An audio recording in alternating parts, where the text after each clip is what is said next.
Manchester United have just beaten Liverpool 4-3 in the FA Cup quarter-finals. That was honestly one of the most mental games of football I've ever seen. When that fourth goal went in, I was on the floor in the living room just like screaming at the screen. Oh my God.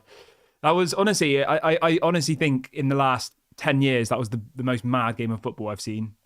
For Manchester United anyway, I honestly could not be happier. I could not be happier for Erik ten Hag. I think the first half we looked unbelievable. I honestly think that first half performance was one of the best we've had this season. I think Liverpool were extremely lucky to get those 2 goals in the first half, a deflection, and then another one where Bruno Fernandes was arguably fouled, arguably should have stayed on his feet. But anyway, those 2 Liverpool goals I think were poor and shouldn't be conceded, and we shouldn't have gone in 2-1 at half time. We should have been leading at half time. We were the better team. The second half was a completely different circumstance. It was the usual Manchester United. We come out in the second half and we just look like we're frightened. We look like we're scared. We look like we've already admitted defeat. And then something clicks in that last 5 minutes, you know?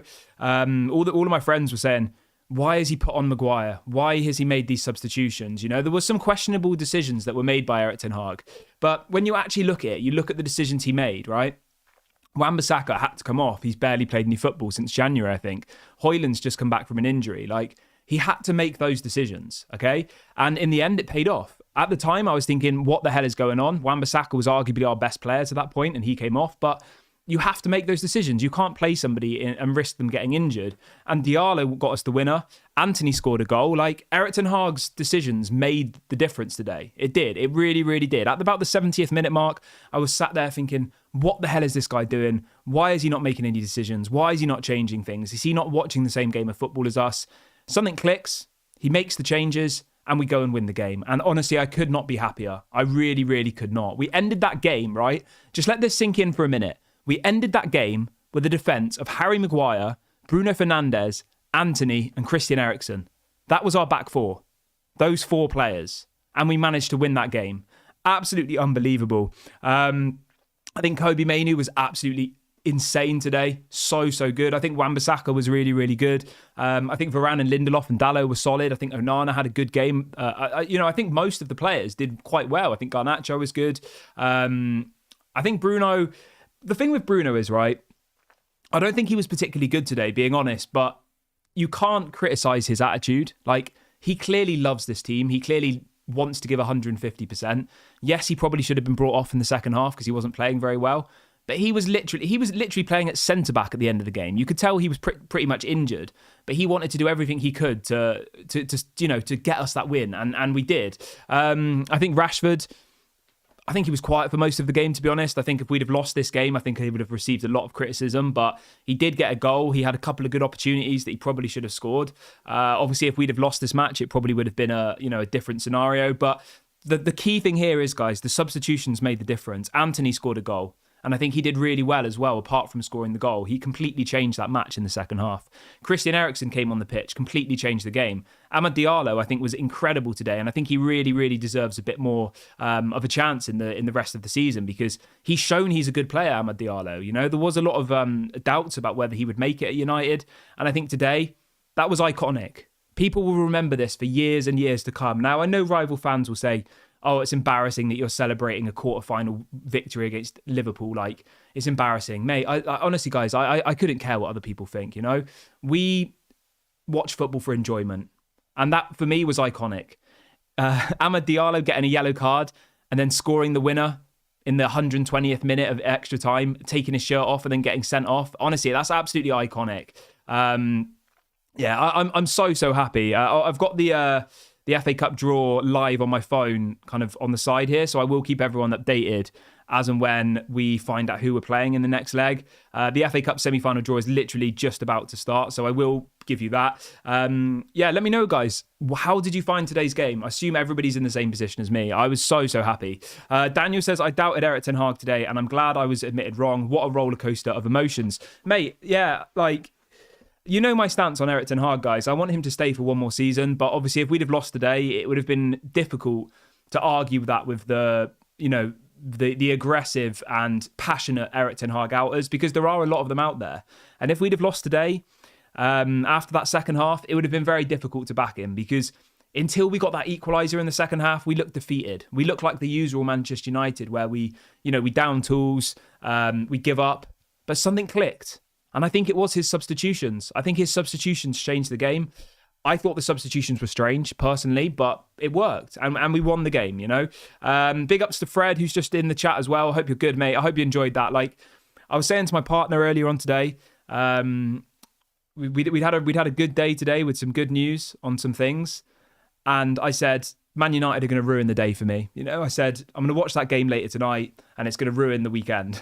Because it does, doesn't it? We're so passionate about this club. We love Manchester United so much that something like this, if we'd have got battered 4-0 by Liverpool, it would have ruined our weekend and we'd have all been miserable for the next week ahead and we wouldn't be looking forward to the next game. But I honestly think we can kick on from here. Now, I'm not going to be deluded and say, we're back and all the rest of it. There's still a lot of question marks around this team. But, if you look at this weekend as a whole, going back to, the Premier League and all the rest of it, Tottenham lost yesterday.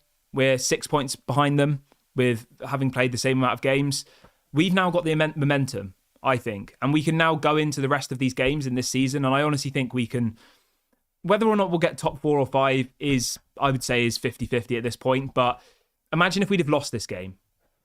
There would be so many people calling for Erik ten Hag to be sacked. They'd be saying it's a disgrace. They'd be saying, the people are already typing the headlines. There's already journalists out there who are already writing the back page for tomorrow saying Erik ten Hag should be sacked, all the rest of it. And now they'll be saying, what a victory, iconic, defeated Klopp in his final season. That was iconic.